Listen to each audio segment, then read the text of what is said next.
Hi, I'm Eric Naso, and I have two new Benro products to review. The new Benro H8 fluid head, it's a 75mm ball head, as well as the Benro carbon fiber legs. This is model C3770TN. Let's get started. The H8 comes with a telescoping handle. One thing that worries me is the rosette is made of plastic. I think it'll wear out pretty quickly, but fortunately, it only costs $25 to replace the entire handle. The top plate and tilt locks are pretty close together. I think it might take a little time to get used to this, so you don't accidentally unlock the wrong one. And the pan lock, it's located right in the front. Super easy to get to. The plate release has a nice safety feature. You can't accidentally unlock it.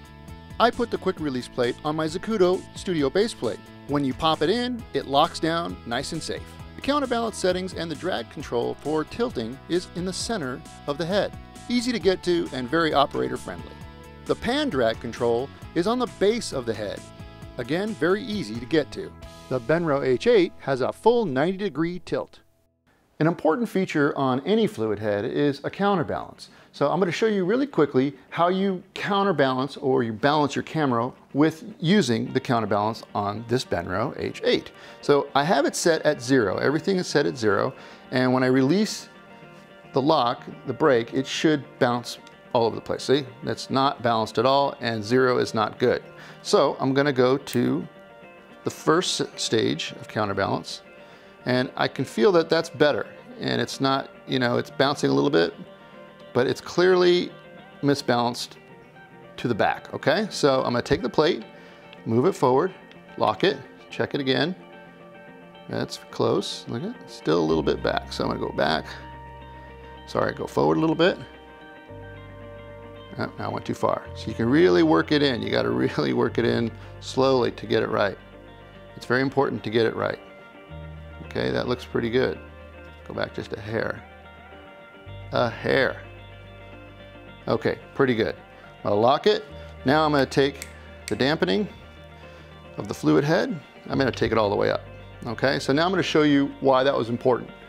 Once it's balanced, when you tilt and you stop, you see that? It practically froze it.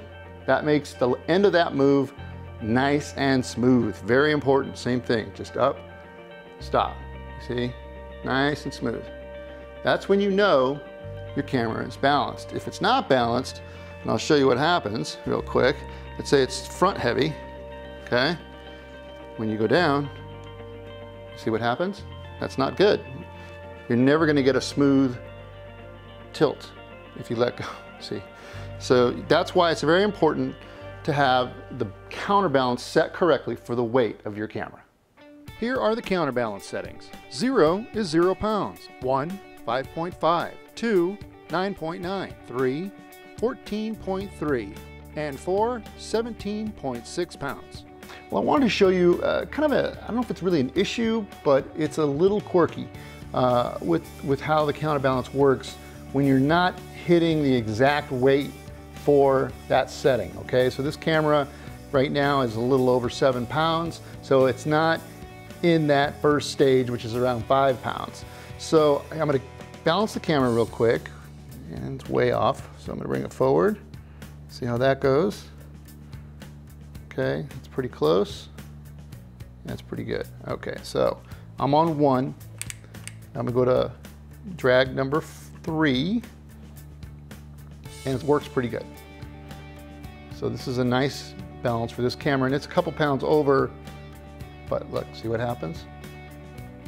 See how it's not when it gets to a certain range? Okay, so all I have to do is bring it back. Now we already showed you that before, so here we go. Bring it back. Pretty close, still doing it. Bring it back a little bit more. I know this is kind of a drag. You're gonna have to have some time. Okay, much better. Okay, much better, and it's still popping down, see? So, and I had it balanced. So I'm gonna bring it way back, okay? And then there, okay, much better. So if you're having this problem, then I suggest not letting go. It's still doing it. So you gotta kinda pan in, find your shot, and then just keep a little bit of a touch. Not that much, it doesn't take much. It's not it's not drifting hard like a counterbalance pulling it back or pushing it down. It's just not quite balanced. And in some, like there, so you just gotta have to practice the shot, you know? I mean, generally speaking, when you're doing a tilt down anyway, you're really kind of moving into a shot and you just want to end it nice and fluid. So you can practice that shot and get that counterbalance perfectly set for the specific move in that shot that you're trying to do. That's kind of my workaround. Okay, let's wrap this up. The Benro H8 fluid head is pretty nice. It retails for $600. You could easily spend 3 or 4 times that on a fluid head. And for that price point, you're getting a lot. Now, yes, the counterbalance is a little quirky, but I showed you how you can make it work. I do wish it had one extra drag setting in both pan and tilt. That would be great. But the finish and the build quality, well, it's really quite good for $600. You're getting a lot for your money, for sure. So all in all, yeah, some pretty nice products from Benro. All right, I'm Eric Naso. Thanks for watching. Visit me on ericnaso.com.